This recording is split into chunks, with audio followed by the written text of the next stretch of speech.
We see in the first chapter of Daniel, the Babylonian Empire invaded the land of Judah, and the king Nebuchadnezzar telling his forces to bring back the strongest and the smartest men of Judah back to the Babylonian Empire.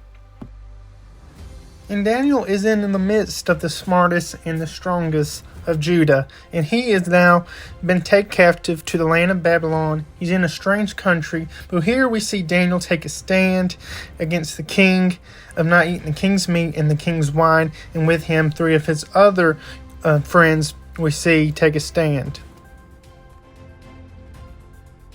The life of Daniel is so great and so awesome just because he had so much passion and so much commitment to the Lord.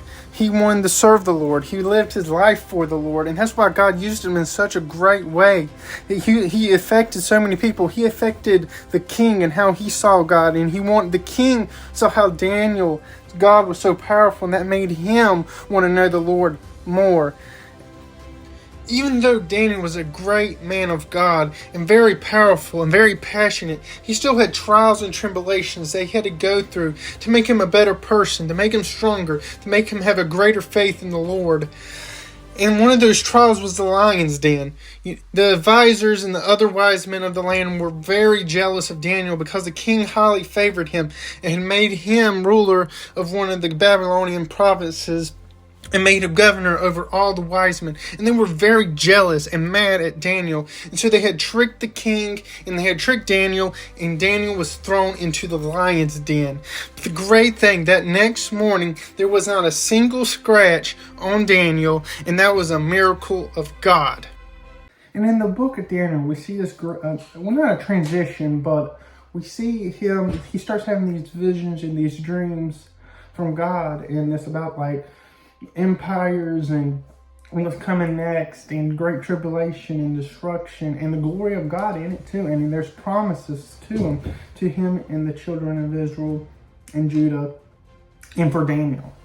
And we see in chapter 7, this is when we finally got, when we see his first great vision or revelation, and that is the different empires. He has a vision about this beast, and he has a vision of Nebuchadnezzar's empire, the Babylonian empire, and then he sees the Medo-Persian empire, and then he says the Alexander greets the empire of that, and then he sees the Roman empire, and he don't know what to think about this. This greatly grieves. If you see later in the chapter of Daniel, in verse 15, I, Daniel, was grieved in the spirit in the midst of my body, and the vision of my head were troubled. But then he gets the interpretation of the visions he has, and it is of the empires coming and the great battles that take place. And that relieves Daniel, because he's like, what does all this mean? I mean, I would be the same way too. I'd be like, what in the world is going on? But that's just what's great about the book of Daniel.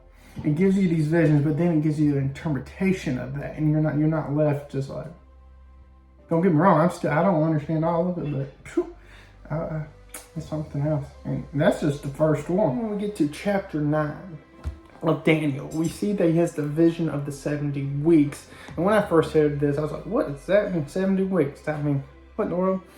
And then the interpretation of the 70 weeks we see later in the chapter in verse 24. And the 70 weeks are determined upon the people and upon the holy city to finish the transgression and to make the end of sin and to make reconciliation of the iniquity and bring into everlasting righteousness, and to seal up the vision and the prophecy and anoint the most holy. And this is the 70 weeks is a total of 490 years, because weeks is years, and the 70 weeks is divided into different segments, and it's divided up, and we see this in the last of the 70 weeks. So there's 7 years is the tribulation. That's after the rapture of the church, and we have the 7 years of the tribulation, and that's where this prophecy will be fulfilled at the end of the 7 years, and all sin will be gone. And then we get to the last chapter of Daniel, chapter 12.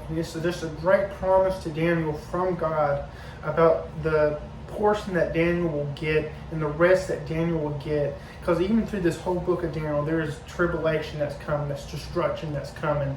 And even through the tribulation for the nation of Israel, there's great destruction and great bitterness. But the great thing, God is a gracious God and a merciful God. And He shows that to Daniel and promised Daniel that he will be restoration and he'll get the rest and he'll get a portion of the blessing of God.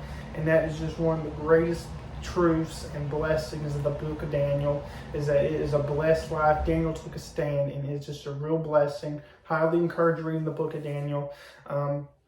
It's just awesome. It's awesome. And yes, that's all I have, surprisingly.